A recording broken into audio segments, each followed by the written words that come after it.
Berenstain Bears and the Mansion Mystery, written by Jan Berenstain and illustrated by Stan Berenstain. One day, Papa Bear, who made and repaired furniture, got a call from Squire Grizzly. "The squire wants me to come over and talk about some business," said Papa. He was very pleased because Squire Grizzly was the richest bear in Bear Country and would make a very good customer. "May we come along, Uncle?" asked Cousin Freddie, who was visiting. "I hear Squire Grizzly has some great stuff in that mansion of his," added Brother Bear. "Please, Papa," begged Sister Bear. "Why not?" said Papa. "Wow," said Freddie when the mansion came into view. "That's some place." "Yes," agreed Sister, "and look at the beautiful grounds." "Hey, where are you going, Uncle?" shouted Freddie as Papa steered around to the back. "There's the front door." "Lady Grizzly doesn't let anybody come in the front door," explained Papa, "not even Squire Grizzly." "We're here to see Squire Grizzly," said Papa, when Grisby the butler answered their knock. "I shall tell the master you are here," he said. No sooner were they inside the mansion than they heard a scream. It was Lady Grizzly. "We've been robbed," she wailed. "Someone has stolen three of my favorite rings, three of my favorite things, my writing desk, my precious corpse chest, and my adorable paper mill, all valuable antiques. This," said Brother, "looks like a case for the Bear Detectives," shouted Sister and Freddie. Freddie went to the back door and did his special whistle. Quick as a wink, his sniffer-hound Snuff appeared, carrying the Bear's detective kit in his mouth. "Don't you worry, ma'am," said Brother. "The Bear Detectives are on the case, and the world's greatest detective, Papa Q Bear," said Papa, who thought he was the world's greatest at just about everything. "But my good fellow," said the squire, taking Papa aside. "That reminds me, Squire, what was it you wanted to ask me about?" said Papa. "That can wait. First, I must—" "You're right, Squire," agreed Papa. "Everything must wait until we find the thief. I believe he's still here.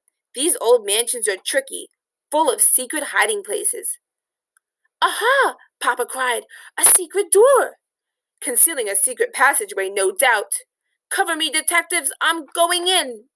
"You're covered, all right," said Sister, "by coats and hats." "That's not a secret passage, Uncle," added Freddie. "It's a clothes closet." "I told you this place was tricky," said Papa. Papa's kind of silly. Snuff was already busy sniffing some little black grains in the area where the stolen things had been. Suddenly, he sneezed. Brother picked up some of the black grains and sniffed them too. He sneezed too. "Achoo! What is it?" asked Freddie. "Dunno," answered Brother, inspecting it through his magnifying glass. "But whatever it is, it's an important clue." "Nonsense," interrupted Squire Grizzly. "Those aren't clues, but simply peppercorns, which must have fallen from the stolen pepper mill." "Oh, my lovely things!" wailed Lady Grizzly. "Calm yourself, my dear," said the squire, helping her over to a large chair. "Sit here. I'll get you a glass of water." Then, when nobody was looking, a very strange thing happened. The chair and wall began to move. It was a trick chair. Before Lady Grizzly knew what was happening, she disappeared into the wall. "Woof!" said Snuff, sniffing the door. "He's picked up the scent," shouted Brother. "Sister, tell Lady Grizzly we're on the trail." Snuff pulled Brother to the door of a dark, spooky-looking room. "This looks like the squire's trophy room," said Papa. "Hold everything!" cried Sister. "Lady Grizzly has disappeared." "This is getting serious," said Freddie. "I can't find Squire Grizzly or the butler either," said Sister. "Seriouser and seriouser," said Freddie, as Snuffer, still hot on the trail, pulled them into the trophy room. 3 suits of armor with battle axes seemed to guard the way. I wonder what's in the trophy room. "Woof!" said Snuff, sniffing the trail. Then once again he sneezed. "Achoo!" What made him sneeze last time? Was it pepper? "I think Snuff may be catching a cold," said Freddie. This old mansion is pretty drafty. Said Sister. I don't think so. Snuff was working up another sneeze, a really big one. Ah, ah, achoo! It shook the whole room. It shook the battle axes loose. Whomp, whomp, whomp. They fell, one right after the other. Yipe! Yelled Papa as he and the cubs raced out of the way. Then Snuff, still sneezing, led them outside to a dark, overgrown path leading to a shed. Look, said Papa, peering through the window, the missing antiques. And sure enough, there they were, the desk, the chest, and the pepper mill. He said, they're fine pieces all right, but they're not in very good shape. Precisely why I sent for you, my friend.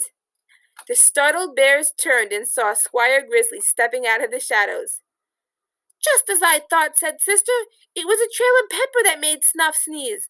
A trail left by Squire Grizzly himself. Probably through a hole in his pocket. By Jove, said the squire, I do have a hole in my pocket, and all the pepper's gone. The pepper you removed from the pepper mill before you stole it, accused Sister. Squire Grizzly, said Papa, you're under arrest for stealing your own antiques. Antiques are very old things. Stuff and nonsense, dear chap, Squire Grizzly protested. I called you to repair Lady Grizzly's favorite things as a special birthday surprise, but she returned unexpectedly from a trip and upset my plans. So the things weren't stolen at all. They wanted Papa Bear to fix them. Now quickly, load the things into your car and be off with you. Grisby is fetching her from our secret passageway even now. Papa and the cubs loaded the stolen antiques into the car and made a fast getaway. They weren't really stolen, though. Happy birthday, my dear, said the squire, as he presented the beautifully repaired antiques to Lady Grizzly a few days later. What a lovely surprise, Lady Grizzly said. My precious things weren't stolen after all, merely spirited away for repairs. And thank you, Papa Bear. Your repair work is excellent. And the bear's detective work is pretty good too, said the squire, chuckling. A little too good. Woof, said Snuff. The end.